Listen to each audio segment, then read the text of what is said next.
যুক্তরাষ্ট্রের মসনদে বসার পর থেকে ডোনাল্ড ট্রাম্প পানামা খালে চীনের হস্তক্ষেপ নিয়ে নানা মন্তব্য করেছেন। পানামা খালের নিয়ন্ত্রণ নেয়ার প্রত্যয় ব্যক্ত করেন তিনি। সেখানে সেনা সংখ্যা বাড়ানোর পরিকল্পনার কথাও জানিয়েছিলেন। মঙ্গলবার মধ্য আমেরিকার দেশ সফরে গিয়ে সেখানে সেনা ঘাঁটি নির্মাণের প্রস্তাব দেন মার্কিন প্রতিরক্ষা মন্ত্রী পিট হেগসেথ। তার এমন প্রস্তাব প্রত্যাখ্যান করেছে পানামা।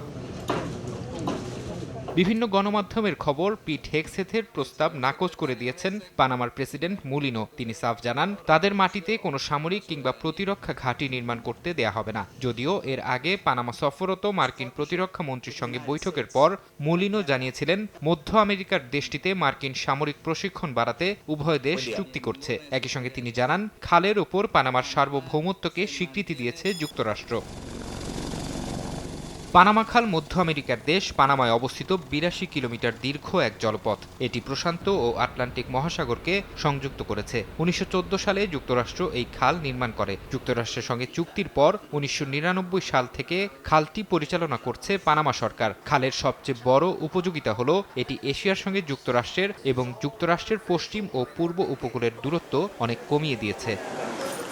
ফরহাদ চৌধুরী, সময় সংবাদ।